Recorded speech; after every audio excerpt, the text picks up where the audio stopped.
할렐루야. 아멘. 다 같이 찬양하심으로 예배 자리에 나가겠습니다.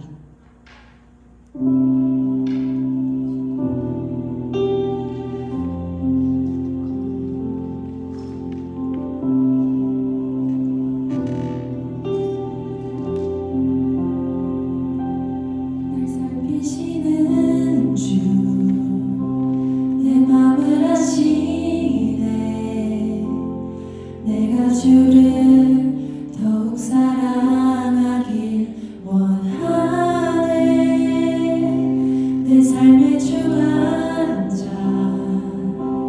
선한 길로 이끄소서. 주 발 앞에 나의 삶을 드리네. 날 살피시는 주, 날 살피시는 주, 내 맘을 아시네. 내가 주를 더욱 사랑하길 원하네. 내 삶의 주관자 선한 길로 이끄소서. 주 발 앞에 나의 삶을 드리네. 주의 선하신 주의 선하신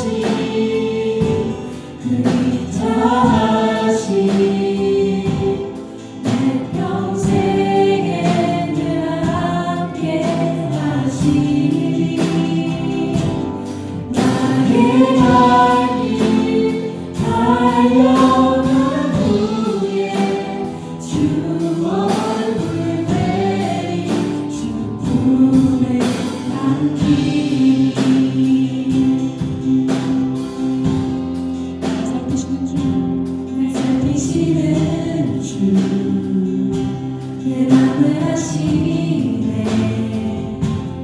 내가 주를 더욱 사랑하길 원하네. 내 삶의 주관자 선한 길로 이끄소서. 주 발 앞에 나의 삶을 드리네. 주의 선하신 주의 선하신 그리 다하신 내 평생에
오늘도 신경하심으로 신앙 고백하겠습니다. 전능하사 천지를 만드신 하나님 아버지를 내가 믿사오며 그 외아들 우리 주 예수 그리스도를 믿사오니 이는 성령으로 잉태하사 동정녀 마리아에게 나시고 본디오 빌라도에게 고난을 받으사 십자가에 못 박혀 죽으시고 장사한 지 사흘 만에 죽은 자 가운데서 다시 살아나시며 하늘에 오르사 전능하신 하나님 우편에 앉아 계시다가 저리로서 산자와 죽은 자를 심판하러 오시리라. 성령을 믿사오며 거룩한 공예와 성도가 서로 도통하는 것과 죄를 사하여 주시는 것과 몸이 다시 사는 것과 영원히 사는 것을 믿사옵나이다. 아멘. 아멘.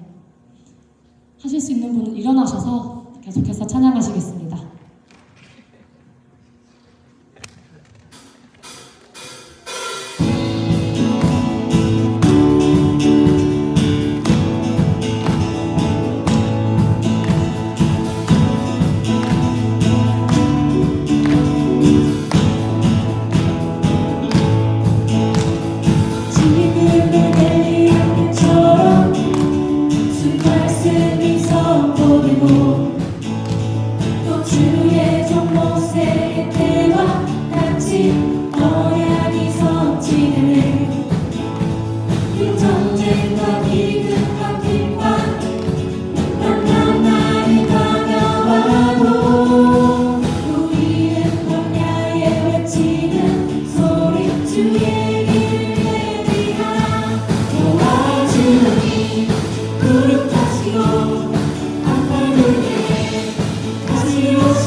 십자가의 눈이 비었어 그대는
형제자매의 기쁨과 슬픔 느끼네.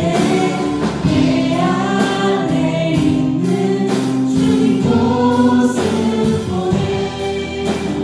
그는 기뻐하시네.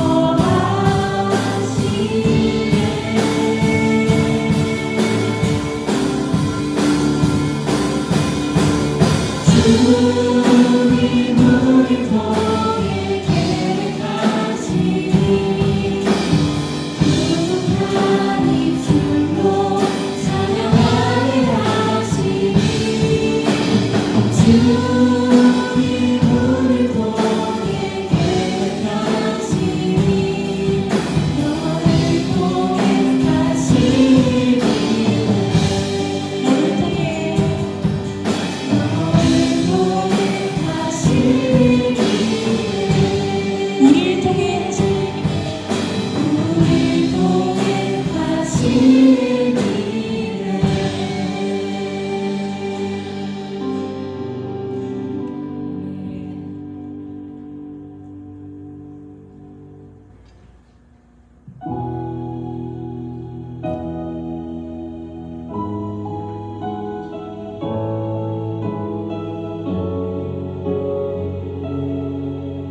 풍성하신 여호와 하나님 아버지, 주님께서 우리에게 베풀어 주신 그 크신 사랑과 은혜를 생각하면서 온 마음과 정성을 다하여 경배와 찬양을 올려드리오니 주님 홀로 영광 받아 주시옵소서. 주님께서 독생자 예수 그리스도를 희생의 제물로 허락하시면서까지 우리를 구원하시고 천국의 소망을 주셨건만 우리는 하루하루를 살아가며 입술로는 주님의 은혜를 말하면서도 세상 속에서는 주님을 잊어버리고 내 마음과 내 뜻대로 죄악과 더불어 살아갔음을 고백합니다. 우리의 부족함과 연약함 그리고 악함을 용서하여 주시옵시고 예수 그리스도의 보혈로 깨끗함을 허락하여 주시옵소서. 오늘 이 예배를 통해 우리가 다시 믿음의 반석 위에 굳게 서서 일주일을 살아갈 때 결코 세상에 지지 않고 승리하는 뉴라이프 성도들이 다 되게 해 주시옵소서. 예수 그리스도의 이름으로 모여 하나의 공동체를 이룰 수 있게 해주시고 지금까지 인도해 주신 하나님 아버지, 우리 교회가 초대교회처럼 성령 충만함을 받고 서로 돕고 모이기를 힘쓰며 기쁜 마음으로 음식을 나눔으로 우리의 모습 자체가 전도의 메시지가 되어 믿지 않는 영혼들이 모여드는 귀한 교회가 될 수 있게 해 주시옵소서. 육신의 건강에 연약한 성도들이 있사오니 주님이 그 아픔들을 어루만져 주셔서 고통보다는 하나님을 향한 마음이 더욱 견고해지게 하시고 연약한 육신까지도 주께 헌신하고 하나님 나라에 귀하게 쓰임받는 미랄이 되게 해 주시옵소서. 더불어 치유의 하나님께서 역사하셔서 베드로를 통해 8년 된 중풍병자를 일어나게 하신 것처럼 건강이 회복되게 하셔서 지금보다 더 귀하게 하나님의 일을 감당하는 일꾼들이 되도록 은혜를 베풀어 주시옵소서. 하나님의 귀한 자녀들을 기억하여 주셔서 저들에게 믿음을 더하여 주셔서 마음 중심에 예수 그리스도를 주인으로 모시고 온전히 하나님만을 바라보며 하나님이 기뻐하시는 모습으로 나아가는 귀한 영혼들이 되게 해 주시옵소서. 힘들고 어렵다고 느낄 때 자책하거나 세상만을 탓하지 않고 주님을 붙들고 기도하며 극복해 나아가는 믿음의 자녀들이 될 수 있도록 인도해 주시옵소서. 주님의 일을 감당하는 일꾼들에게 능력과 지혜와 물질을 필요 이상으로 충분히 더하여 주셔서 주를 위해 헌신하는 자들이 세상 사람보다 뒤떨어지거나 어려움 속에 살아가지 않도록, 그로 인해 세상 사람들의 조롱거리가 되지 않도록 주님이 보호해 주시옵시고 지켜주시옵소서. 교회와 성도들을 위해 세워주신 목사님과 전사님을 위해 기도하오니 저들이 주님의 사역을 충분히 잘 감당할 수 있도록 지혜와 능력을 더하여 주셔서 성도들을 진리로 인도하고 교회가 성장하는 데 모퉁이 돌이 될 수 있도록 인도해 주시옵소서. 주님의 일을 감당하는 데 어려움이 없도록 건강과 더불어 그 가정에 필요한 모든 것을 매 순간 채워주시옵시기를 간절히 기도합니다. 두세 사람이 모인 곳에 주께서 함께 하신다고 약속하신 말씀을 기억하오니 오늘 이 시간 성령님이 함께 해주셔서 찬양과 말씀을 통해 우리 모두가 성령 충만함을 받는 귀하고 복된 시간 되기를 간구하오며 이 모든 말씀을 걸어가신 예수 그리스도 이름 받들어 기도드립니다.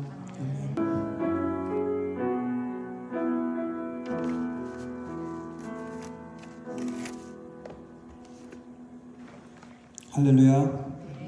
주님의 이름으로 예배 오신 여러분 환영합니다. 좌우로 앞뒤로 인사합시다. 안녕하세요. 시작하자마자 조심하면 안 되죠?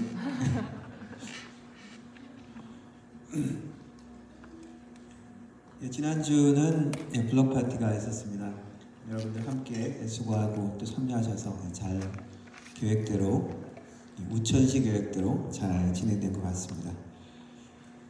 그리고 오늘 오후 예배부에 운영위원회로 모이겠습니다. 운영위원들 함께 해주시기 바라고요. 그리고 이번 주에 여성교회에서 류 집사님 집에 살만한 방문할 계획입니다. 함께 하실 수 있는 분들 또 수고해 주시기 바랍니다.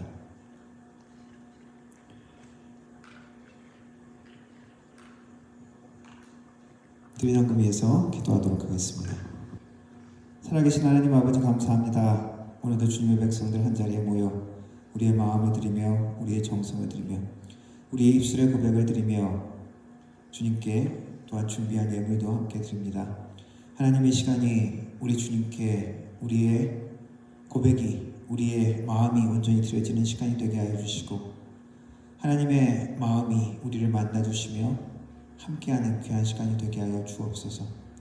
하나님, 빈손으로 오지 아니하고 삶의 정성으로 예물로 드린 손길들 특별히 기억하시고 우리 언약편 가운데 또한 믿음으로 드렸사오니 하나님, 그 손길이 더욱더 믿음의 손길, 나누는 손길, 하나님을 신뢰하는 손길이 되게 하여 주옵소서. 하나님께서 모든 축복의 근원이시며 생명의 근원이심을 고백합니다. 하나님께서 필요를 채우시고 하나님 공급하여 주시되 하나님의 축복의 약속처럼 우리의 삶에 하나님의 공급하심 축복을 만나게 하여 주옵소서. 30배, 60배, 100배의 결실이 우리의 영육 가운데 하나님 나타나는 또한 귀한 일들이 있어지게 하여 주옵소서. 하나님이 기뻐하시는 나눔의 손길, 믿음의 손길이 되어서 우리의 손길을 통하여, 우리의 발걸음을 통하여, 우리의 입술을 통하여 또한 하나님의 복음과 능력들이 전달되어지게 하여 주옵소서. 하나님 드려진 모든 예물과 정성을 통하여 하나님의 나라가 확장되어지는 데 글이 쓰이게 하여 주시고 우리 예수 그리스도 이름이 땅까지 전파되어지며 또한 하나님의 나라 공동체는 든든히 성하는 귀한 역사가 있게 하여 주옵소서. 예배를 주님께 의탁드립니다. 우리 주님께만 영광되어지고 하나님이 기뻐하시는 우리의 마음이 드려지는 하나님의 말씀 가운데 우리가 순종하는 귀한 시간이 되게 하여 주옵소서. 예수님의 이름으로 기도드렸습니다. 아멘. 함께 일어나서 하나님 말씀 읽도록 하겠습니다. 오늘 말씀 사도행전 8장 25절부터 31절까지 말씀입니다. 제가 먼저 한 절 읽고 여러분들 다음 절 읽고 그렇게 교독하다가 31절 같이 읽도록 하겠습니다. 두 사도가 주의 말씀을 증언하여 말한 후 예루살렘으로 돌아갈새 사마리아인의 여러 마을에서 복음을 전하니라.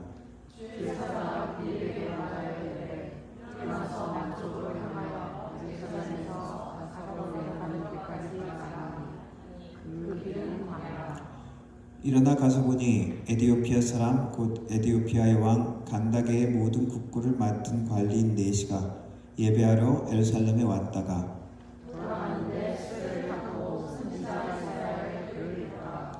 성령이 빌립더로 이르시되 이 수레로 가까이 나아가라 하시거늘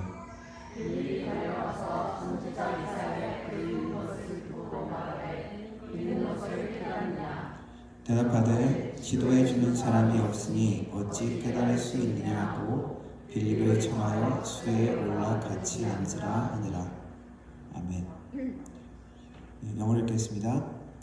After they had further proclaimed the word of the Lord and testified about Jesus, Peter and John returned to Jerusalem, preaching the gospel in many Samaritan villages.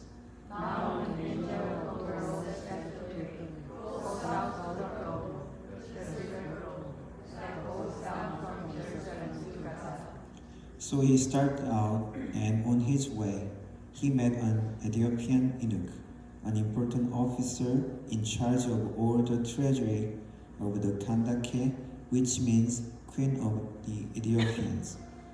This man had gone to Jerusalem to worship.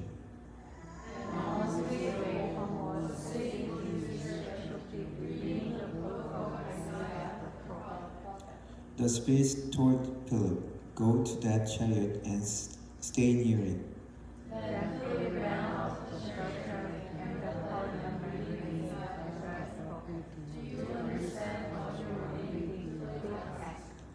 How can I, he said, unless someone explains it to me. So he invited Philip to come up and sit with him. 아멘. 앉아주시기 바랍니다. 이번 주에 읽고 소개 그 책에 대해서 이야기를 하려고 하다가 비슷한 책 제목의 다른 책을 눈에 들어왔습니다. 제가 원래 읽었던 책은 Confident Witness, Changing World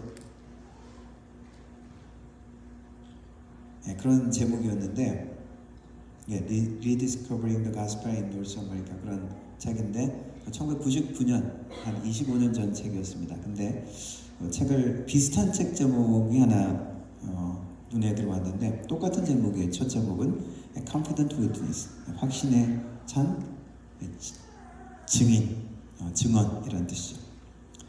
이 책은 2023년 바로 작년에 나왔습니다. 그래서 조금 더 현대적인 그런 접근과 어프로치가 있나 싶어서 또 한번 살펴보았습니다. 두 책 다 어떤 한 작가가 쭉 쓴 이야기가 아니라 여러 작가가 에세이처럼 이렇게 쓴, 그리고 선교에 대한 나름 그 상황을 분석하고 앞으로의 전망, 앞으로의 어프로치, 그런 거에 대한 책입니다. 특별히 2024년도에 나온 이 Competent Witness라는 책은 세속적인 캠퍼스, 기독교 대학이 아닌 곳에서 문화적인 압력을 받고 있는 학생들, 그리고 젊은이들, 다음 세대에 대한 책들이라고 할 수 있습니다. 그래서 친구들은, 클래스메이트 같은 친구들은 전부 다 모든 종교들은 다 똑같은 거지, 뭐 특별한 게 있느냐, 다 종교란 거 다 그런 거야, 똑같은 거야 라고 생각하고, 교수님들은 어떻게 얘기합니까? 종교 신학이라는 것은 시대에 조금 이제 한물간, 이제 과학의 시대고 이제 이성의 시대, 그렇게 이야기하고, 친구들은 뭐 영적인 것을 뭔가 스피리추얼한 것을 이야기하지만 종교적인 것은 싫어하는 그러한 시대에 살고 있는 젊은, 지금 우리 자녀들의 세대, 그리고 앞으로 또 자녀들이 처할 세대에 대한 그런 환경이라고 할 수 있습니다. 좀 분석한 내용 중에 이제 새로운 21세기 우리의 이 세대의 도전, 우리 크리스찬으로서 받는 압력 같은 것을 쭉 보니까 25년 전에 읽은 그 책하고 이렇게 좀 보니까 뭐 거의 좀 비슷한 것 같아요. 과거에는 그러한 흐름들이 이제 막 시작되어졌고 나타나기 시작한 그런 흐름이라고 한다면, 지금은 이제 그것이 완전히 대세를 자리 잡은 그런 시대라고 할 수 있습니다. 세속화, 그리고 포스트 모더니즘. 뭐 어떤 겁니까? 기독교가 이 서구 사회의 주류적인 그런 영향력이 아니라는 거죠. 더 이상. 과거에는 그래도 기독교적인 그런 마인드나 그런 문화가 디폴트였다면은 지금은 이제 더 이상 그것이 아닌 거죠. 그리고 모든 것이 어떻습니까? 상대적인 진리를 이야기하는 거죠. 절대적인 가치라는 것이 어디 있느냐? 세상의 모든 것은 상대적인 것이지. 그리고 개인의 취향이 더 중요한 것이지, 뭐 어떤 사회적인 norm, 그런 어떤 규칙이 더 중요한 것이 아니냐. 개인적인 시대도 개인주의가 더 강조되어지고 있고요. 그래서 예수님만이 길이다. Jesus is the only one way. 그런 말이 독선적으로 들리죠.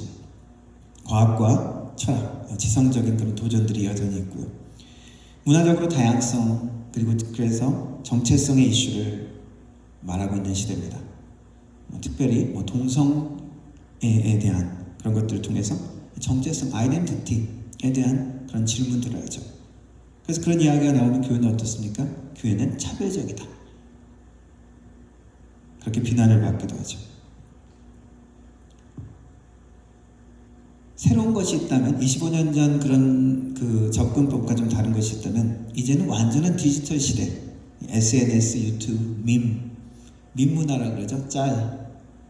그런 것들이 더욱더 짧고 강렬한 메시지가 온라인을 통해서 더 전달되어지는, 그것이 소통의 방법이 되어진 그런 시대가 되어집니다. 그럼에도 불구하고 이러한 도전이나 이런 압력이 있음에도 불구하고 이 책에서 계속 강조하고 또 반복하는 내용 중에 하나는, 그럼에도 불구하고 우리가 가진 복음을 담대하게 그리고 기쁘게 감사함으로 증언하라라는 이야기를 하고 있습니다. 의무나 어떤 두려움이 아니라, 그런 것들이 복음을 전하는 원동력이 아니라 기쁨, 감사, 확신을 가지라고 계속 격려를 하고 있습니다. 그래서 우리 삶의 모든 것들을 통해서 증인된 우리의 삶, 그것은 어떤 노골적인 예배나 그런 것들을 넘어서 우리의 삶의 모든 것들을 통해서 그런 것이 나타날 수 있다라는, 나타나게 해야 된다는 그런 마음을 가지고 기쁨과 감사함으로 그렇게 나아가도록 격려하고 있습니다. 예수님이 뭐라고 얘기하셨습니까? 그러므로 너희는 가서 모든 족속으로 제자를 삼아라. 그렇게 명령하시면서 뭐라고 얘기하셨습니까? 내가 세상 끝날까지 너희와 항상 함께 있으리라. 확신과 우리에게 안정감을 주는, 힘을 주시는 말씀을 주셨죠. 그리고 우리의 시대를 우리가 그런 확신과 그러한 믿음을 가지고 있다면 우리의 복음 전하는 우리의 방식은 때로는 적극적으로 전투적인 모습처럼 보일 수도 있지만, 개인적으로 우리가 이 사람들에게 접근하는 것은 어떻습니까? 부드러움과 존중함으로 나가야 된다는 것이죠. 베드로 사도가 이렇게 이야기했습니다. 너희 마음에 그리스도를 주로 삼아 거룩하게 하고 너희 속에 있는 소망에 관한 이유를 묻는 자에게 대답할 것을 항상 준비하되. 어떻게 하라? 온유와 두려움으로 하고. 항상 준비하되 but do this with gentleness and respect. 우리가 하나님이 주시는 그런 우리가 함께 하신다는 확신과 그 신뢰, 그 능력들을 확신한다면 우리의 복음의 메시지를 전하는 방식이 우리는 조금 더 부드럽게 온유함으로 전할 수 있겠죠. 오늘 말씀의 배경은 그렇습니다. 예루살렘에 큰 핍박이 있었습니다. 그래서 예루살렘에 있는 사람들은, 크리스찬들은, 예수를 따르는 사람들은 예루살렘 교회는 흩어졌습니다. 그 흩어진 사람들이 두루 다니며 각지 흩어진 곳에서 복음을 전했다고 성경은 이야기합니다. 그 중에 빌립은 사마리아 땅으로 갔습니다.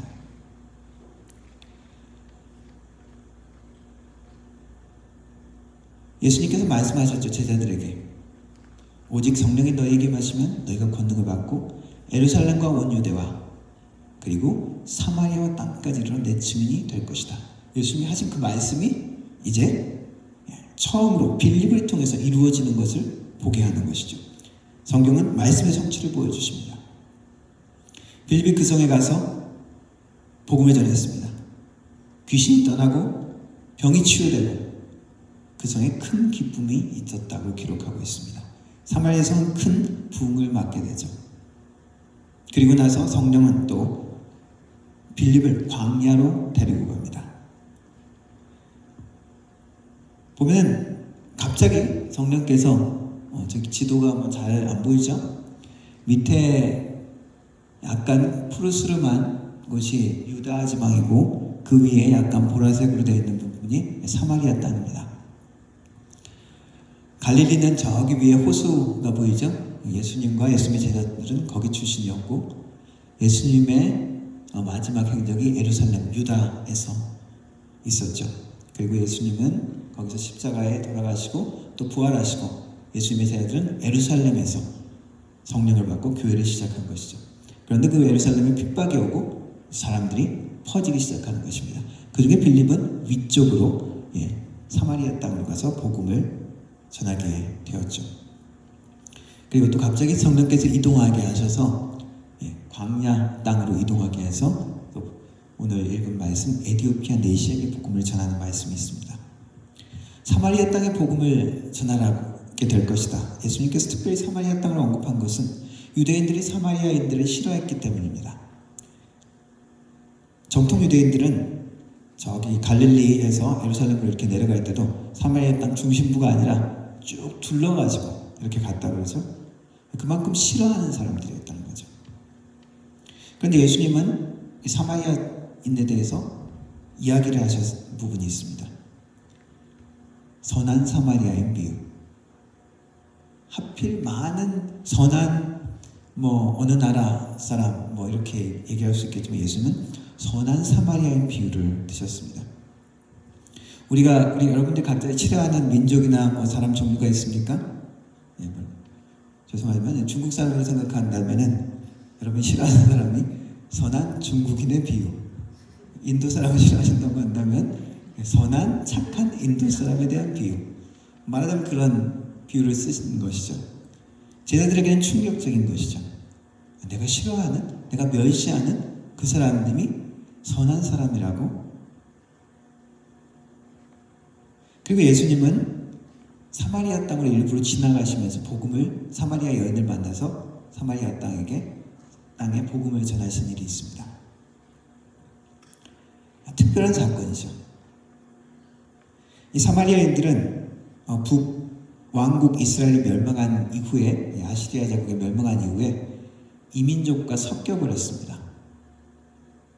유대인들의 그 이스라엘 백성들의 정체성은 복음을 지키고 이민족과 결혼하지 않는 것이었죠. 그런데 그 점령된 지역에서 그리고 흩어진 모든 상황 가운데 그 사람들은 다른 타민족과 섞여버렸습니다. 순수한 혈통의 유대인, 하나님의 백성이 아닌 거죠. 2급, 3급 시민이 된 것입니다. 그래서 멸시했습니다. 이 사마리아인들은 지금도 소수가 남아있다고 합니다. 이 사람들은 어떤 성경을 믿느냐? 구약 성경 중에 모세 오경만을 경전으로 받아들인다고 합니다. 이 사람들은 메시아를 기대하고 있었을까? 이 사람들도 메시아에 대한 기대가 있었다고 합니다. 그래서 우물가의 여인이 예수님을 만났을 때 이는 메시아가 아니냐 그러면서 막 이렇게 전한 이야기가 나오죠. 그런데 그들이 이야기하는 메시아는 유대인들이 생각하는 메시아하고 조금 다른 것은, 유대인들의 메시아는 다윗의 자손, 다윗의 왕권을 회복하는, 다윗의 왕권을 회복해서 로마 제국의 그 모든 것들을 물리치는 그런 실제적인 왕국도 생각한 그런 메시아였지만은 사마리아인들의 메시아는 모세와 같은 선지자, 예전에 말씀을 새롭게 하나님의 언약을 주고 새롭게 했던 그 위대한 선지자 모세와 같은 그런 메시아가 나타나서 그 말씀으로 우리를 회복할 것이고, 그때 지금은 유대인들은 예루살렘에서 예배드리고 우리는 여기 사마리아에서 예배드리지만은 온전한 예배를 회복하는 그 메시아가 올 것이다 라는 기대를 갖고 있었다 그러죠. 하지만은 유대인들은 싫어했습니다. 멸시했습니다. 타 문화권인 것이죠. 낯선 사람인 것입니다. 그런데 그 땅에 본격적으로 이제 성령 받은 이후에 크리스찬들이 가서 빌립을 통해서 복음이 전달되어진 것입니다. 그리고 이제 빌립을 이디오피아 내시에게 보내시는 장면이 오늘 읽은 말씀이죠. 하나님은 하나님의 사람들을 새로운 자리에 보내십니다. 왜 다른 곳으로, 새로운 곳으로 보내실까? 왜 새로운 환경으로 우리를 이끄실까? 여러 가지 이유가 있을 것입니다. 그런데 우리의 정체성이 어떠한 것인지 우리가 확신하면 할수록 우리가 왜 이 자리에 있는지 우리가 알 수 있습니다. 우리의 크리스찬의 오늘날의 정체성은 디아스포라라고 할 수 있습니다. 과거에 이제 유럽이 그리고 미국 땅이 크리스찬덤, 킹덤처럼 크리스찬의 왕국 같은 그러한 크리스찬 문화가 주류였다면, 지금은 우리 크리스찬들이 그런 생각으로 더 이상 살 수는 없다는 것이죠. 지금은 우리의 정체성은 무엇이냐? 디아스포라, 흩어진 사람들이라는 것이죠. 이 초대교회 교인들처럼 흩어졌지만 가는 곳마다 어떻게 했습니까? 복음을 전했죠. 흩어진 그곳은 어떻습니까? 타문화권입니다. 낯선 곳입니다. 불편한 자리입니다. 우리 익숙한 곳이 아니라는 것이죠. 21세기에 지금 북미, 우리가 살고 있는 이곳도 어떻습니까? 크리스찬으로서 불편한 곳이죠. 성교지, 과거에는 성교지가 제3세계였지만은 이제 점점 어떻습니까? 우리가 있는 이 북미 대륙뿐만 아니라 모든 곳이 성교지가 된 것이죠. 전쟁터가 어떤 전선에서만 이루어지는 것이 아니라 국지전 모든 곳에서 이루어지는 것처럼 우리가 있는 모든 곳이 이제 성교지라는 것이 더 명확해진 시대입니다. 우리 정체성은 무엇이라고요? 우리 크리스천들만 모여있는 크리스천 왕국이 아니라 디아스포라, 흩어지는 것입니다. 그 낯선 곳, 어려운 곳, 불편한 곳, 익숙하지 않은 곳, 다른 언어를 쓰는 그곳에 보내진 자들이 우리라는 것입니다. 그런데 우리의 자세를 어떤 자세로 이야기합니까? 확신과 담대함을 가진 그런 증인으로 살라고 성경은 주님은 우리에게 말씀하시는 것입니다. 광야로 간 빌립은 이디오피아 내시를 만나죠. 내시는 이디오피아의 내시 어떤 사람일까요? 나름 권력이 있는 사람입니다.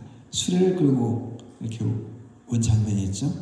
나름대로 높은, 자기가 좀 당하기 힘든 권력이 있는 사람입니다. 또 이디오피아 사람입니다. 다른 민족이죠. 다른 배경을 가진 사람입니다.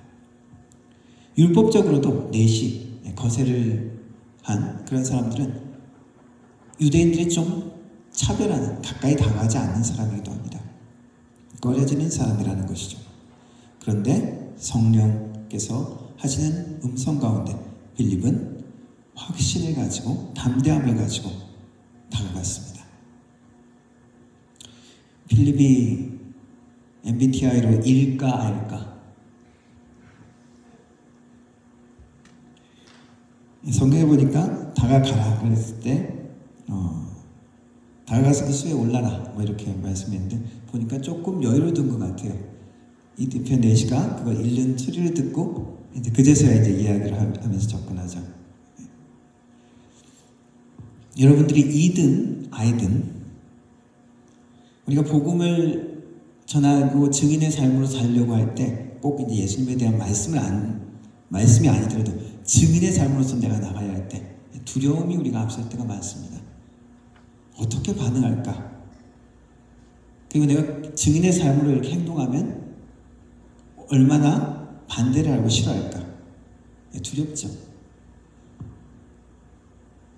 공공 화장실에 딱 들어갔을 때 변기 그 뚜껑이 닫혀 있으면 어떻습니까? 두렵죠. 오늘 얼마나 끔찍한 상황을 내가 맞을까? 근데 어떻게 해야 됩니까? 사용하려면 담대하게 열어야죠. 때로는 뭐 아무 문제가 없을 수도 있고 그냥 한번 누르면 깨끗이 해결될 수도 있습니다. 주님께서 또 우리에게 담대함을 이야기하시는데 담대할 수 있는 그 근거는 무엇입니까? 우리 주님께서, 하나님께서 함께 하신다는 것입니다. 구약의 모든 말씀 가운데 하나님의 사람을 보내면서 하나님이 뭐라고 하십니까? 여호와 하나님께서 낯선 곳으로 갈 때 아브라함에게, 야곱에게, 그리고 새로운 땅으로 갈 이스라엘 백성들에게 하나님이 어떻게 얘기하십니까? 두려워하지 말라. 담대하라. 강하고 담대하라. 왜? 내가 어디 가든지 내가 너와 함께하리라. 아브라함에게 그렇게 이야기하셨고요. 야곱에게 이야기하셨습니다. 모세에게 그렇게 명령하셨고 여호수아에게 명령하셨습니다. 두려운 가나안 땅으로 가는, 낯선 땅으로 가는 그들에게 하나님이 하신 말씀이 무엇입니까? 내가 너희하고 함께하겠다. 동행하겠다. 동행하셨잖아요. 사도 바울은 뭐라고 이야기합니까? 내가 복음을 부끄러워하지 아니하느니 이 복음은 모든 믿는 자에게 구원을 주시는 하나님의 능력이 됨이니라. 약하고 힘없고 그냥 무의미하게 없어지는 것이 아니라 내가 전하는 이 복음이 능력이라는 것을 아는 것이죠. 능력의 역사가 나타날 것을 확신하고 있기 때문에 담대할 수 있는 것입니다. 선교단체에서 이렇게 캠퍼스에 복음을 전할 때가 있었습니다. 처음에는 이 전도 같이 나갈 때 좀 안 익숙해서 막 머뭇머뭇거리고 하는데 두세 번 나가다 보면은 익숙해집니다. 왜? 이 복음은 나는 그냥 복음을 전하기만 하면 되기 때문에 내가 10명에게 복음을 전했는데 한 명만이라도 긍정적인 반응을 하면 그거는 하나님의 열매를 나에게 보게 해주시는 것이죠. 10명 전해도 아무도 반응이 없다. 100명 전하는 거죠. 그리고 내가 그 열매를 볼 때도 있고 못 볼 때도 있지만 그 결과는 뭐 어떻게 하는 것입니까? 하나님께 맡기는 것이 하나님께서 하시는 것입니다. 내가 거기에 대해서 너무 걱정할 필요가 없습니다. 그래서 그 같이 친구 하나는 막 전도하면서 그 잔디밭에서 자고 있는 사람까지 막 깨워가지고 사형리에 대해서 들어보셨습니까? 그러면서 막 잠 깨가지고 뭐 해로운 사람한테 근데 그 친구가 그 복음을 그렇게 들은 자다가 깬 친구가 영접했어요.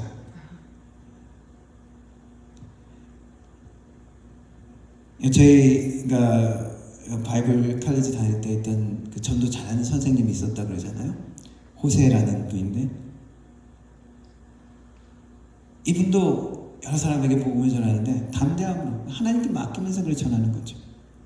근데 많이 전하다 보면 열매도 내가 또 보게 하나님께서 허락하시는 것입니다. 우리가 복음을 전하는데 담대할 수 있고 그리고 기쁨을 가지고 전할 수 있는 이유는 주님께서 우리와 함께 하시고 또 이 복음의 능력이 내가 내 눈에 다 볼 수는 없지만 나타날 것을 확신하기 때문입니다. 복음은 사람의 인생을 손들을 채 바꿀 수 있는 능력이 되기 때문이죠. 가난한 자, 상한 자에게 그들의 부함과 그들의 치유가 될 수 있기 때문입니다. 한국의 개그맨이었던 조혜련 씨가 요즘에는 아주 열정적인 복음 전도자가 되고 성경 교사가 된 것 같습니다. 자기가 예수님을 결국 영접하게 된 그 계기도 뭐 여러 가지 그 과정들이 쭉 있었지만은 그 이전에는 두려움에 쫓기고 마음의 평안이 없었다는 거예요. 좀 인기가 있고 좀 막 그렇게 했을 때는 계속 그것을 유지하기 위해서 그리고 가정에서도 부모님께 인정받기 위해서 그런 마음의 평안이 없었는데 예수님을 영접하고 그리고 복음에 대해서 알면 알수록 자유함을 얻게 되는 것이죠. 복음에는 이러한 능력들이 있는 것입니다. 그래서 세상 사람들이 보기에는 미련한 것 같지만 하나님의 능력이 나타나는 것을 확신하고 전할 수가 있습니다. 빌립은 이디오피아 네시아에게도 가서 담대하게 복음을 전합니다. 그런데 다짜고짜 먼저 이야기를 하는 것이 아니라 이디오피아 네시아가 뭘 하는지 이렇게 한참 듣는 모습이 나오죠. 상황과 문화 속에 우리가 보내졌다는 것을 우리가 깨닫는 것은 중요합니다. 빌립도 이 대상의 상황을 잘 파악했습니다. 가만히 말씀을 들어보니까 책을 읽고 있는데 이사야서 말씀에 글을 읽고 있는 거예요. 당시에 그렇게 글을 가지고 있다는 것 자체가 상당히 고위, 돈이 많은 여유가 있는 사람인 것이죠. 그에게 다가가서 이야기합니다. 그럼 지금 읽고 있는 거 무슨 뜻인지 아세요? 아무도 설명 안 해주는데 내가 어떻게 하냐고. 보니까 아는 사람 같아. 올라오라고. 그래서 수레에 같이 태워서 복음을 듣게 됩니다. 우리도 복음을 가지고 다가갈 때 일방적으로 우리가 막 전해야 될 상황도 하나님께서 주실 수가 있겠지만 가능하면 우리는 상대방의 이 사람의 문화, 이 사람의 대화, 이 사람의 고민, 이 사람의 컨텐츠, 이 사람의 언어가 무엇인지 파악하는 게 중요합니다. 일본 신학자 한 분이 일본 사람에게 복음을 전하는 것에 대해서 나름대로 이렇게 분석했었는데 일본 사람들을 어떻게 나름대로 정의하냐면은 오모이야리 피플이라고 나름대로 정의를 했습니다. 자기네는 오모이야리 무슨 의미냐면은 배려하다, 사려 깊다라는 그런 의미라고 합니다. 예를 들어 지하철 같은 데 딱 탔으면은 상대방이 좀 나이가 들었거나 뭐 임산부거나 뭐 불편한 사람이거나 그러면은 그걸 딱 알아채고 자리 여기 앉으시죠. 불편해 보이시는데 그러한 마음이라는 것이죠. 그리고 회의를 같이 막 하는데 조금 소극적인 사람은 말을 안 하고 가만히 있으면은 그 사람한테 어떻게 생각하세요? 거기 앉아있는 분은 여러분은 무슨 씨 당신은 어떻게 생각하세요? 이렇게 배려하고 그 사람한테 기회를 주는 거죠.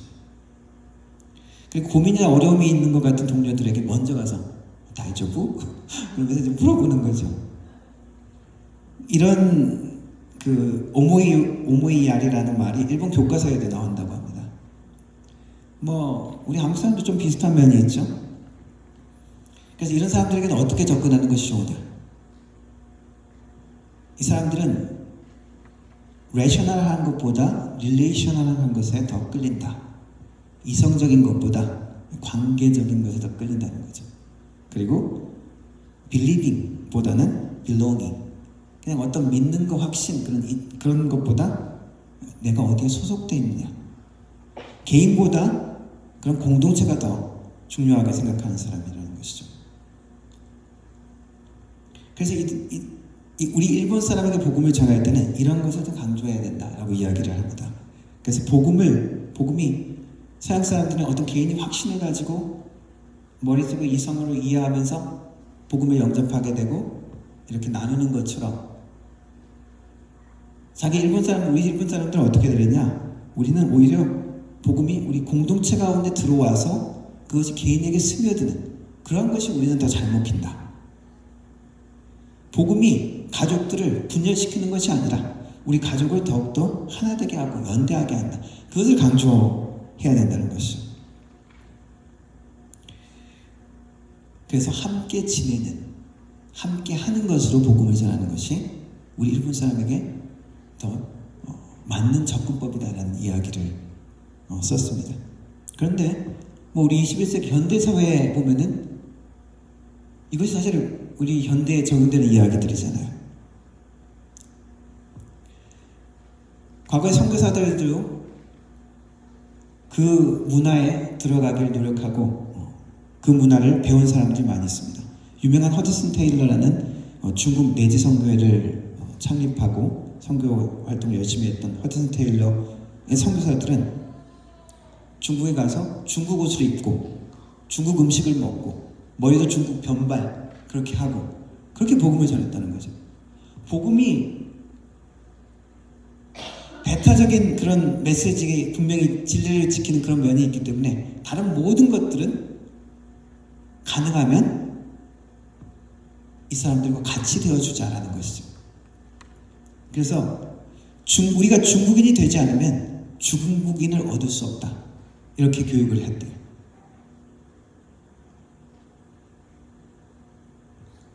사도 바울이 그렇게 얘기했습니다. 내가 모든 사람에게 자유로우나 스스로 모든 사람에게 종이 된 것은 더 많은 사람들을 얻고자 합니다. 여러 사람에게 여러 모양으로 그렇게 자기가 자꾸 이렇게 변하는 것은 몇 사람이라도 내가 구원을 얻기 위함이다. 내가 복음을 위하여 모든 것을 생각하면 복음에 참여하고자 함이라. 복음의 접근 방식, 복음의 능력, 복음의 사랑의 모습을 나타낸 것이죠. 우리 정체성이 뭐라고요? 디아스포라. 흩어져 보내진 하나님의 사람들입니다. 그래서 우리의 메시지는 우리의 메시지를 깊게 우리가 예수 그리스도의 복음에 뿌리박고 흔들리지 않으려면 우리가 말씀을 가까이 해야 되죠. 우리 먼저 말씀의 확신, 하나님의 확신을 그리고 성령의 능력이 필요하죠. 그 다음에 우리가 어떻게 할 수 있습니까? 다른 모든 것은 양보할 수 있어야 되는 것입니다.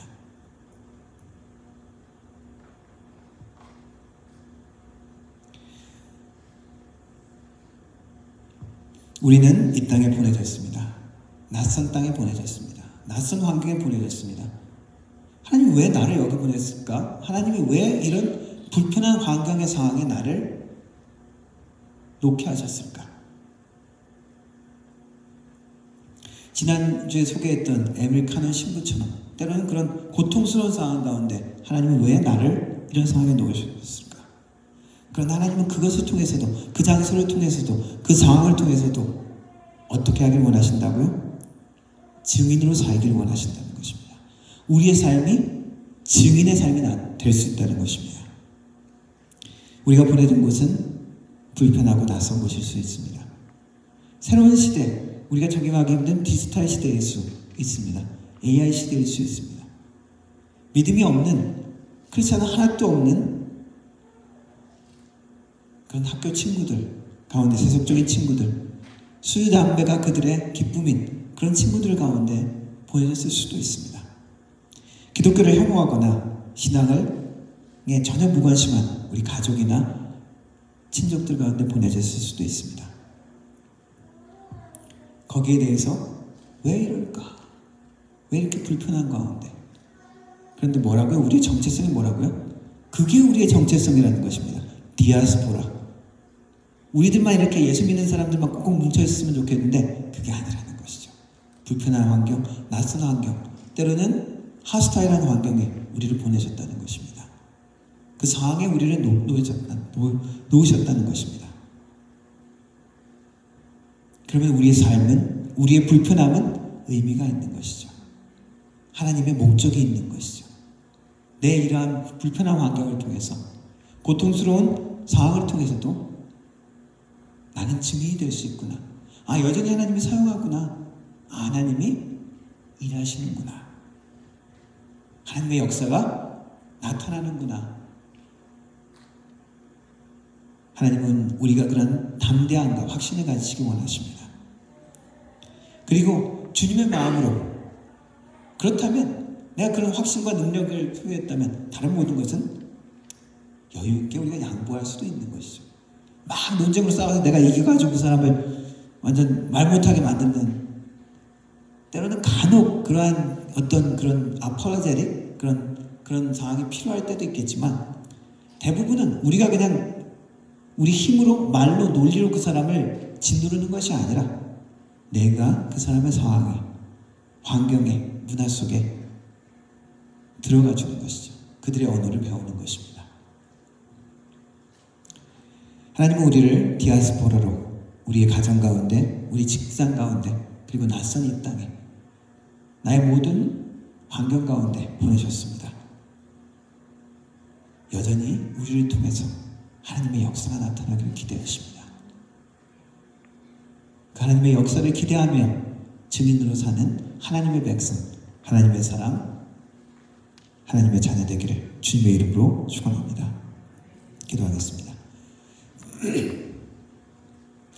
살아계신 하나님 아버지, 우리를 낯선 곳, 불편한 곳, 때로는 고통스러운 곳에, 어려운 사람 가운데 보내신 하나님의 뜻을 우리가 찾기를 원합니다. 발견하기를 원합니다. 하나님, 우리의 정체성이 하나님이 보내신, 흩으신 하나님의 사람, 디아스포라인 것을 기억하게 하시고, 내가 있는 곳에서 내가 처한 상황과 환경 가운데 하나님이 이루고자 하시는 일들을 이루어드리는 증인의 삶을 살 수 있도록 주님 도와주옵소서. 성령 하나님, 우리에게 임하시고 역사하셔서 내 삶이, 내 입술이, 내 발걸음이, 내 손길이, 나의 고백이 예수님을 증언하는 삶이 될 수 있도록 도와주옵소서. 그래서 하나님의 능력과 하나님의 복음과 치유함이 우리 한 사람 한 사람을 통해서 우리의 가정과 우리의 일터와 우리의 속한 모든 곳에 나타날 수 있도록 주님 도와주옵소서. 확신과 믿음을 가지고 나가는, 담대함을 가지고 하나님의 능력을 체험하는 주님의 사람 되게 하옵소서. 예수님의 이름으로 기도드렸습니다. 아멘. 함께 찬양하겠습니다. 오직 주의 사랑에 매여.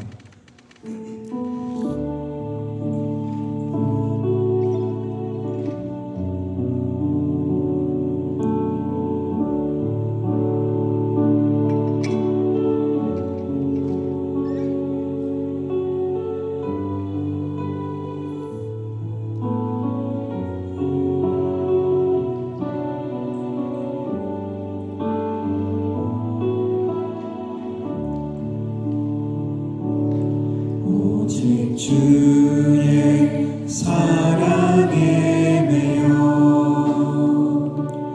내 영 기뻐 노래합니다. 이 소망의 언덕 기쁨을 향해서 주께 사랑 드립니다. 오직 주의 임재 안에 갇혀 내 영 기뻐 찬양합니다. 이 소명의 언덕 거룩한 땅에서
지금은 우리 주 예수 그리스도의 은혜와 성부 아버지 하나님의 놀라우신 사랑과 성령 하나님의 위로 교통 충만하신 은사가 예수 그리스도의 증인으로 담대함으로 그리고 확신과 하나님이 주시는 능력 가운데 행하기를 다짐하는 머리 숙인 모든 성도들 머리 위에 그 가정과 일터 위에 교회 위에 영원 몽토록 함께 하실지어다. 아멘.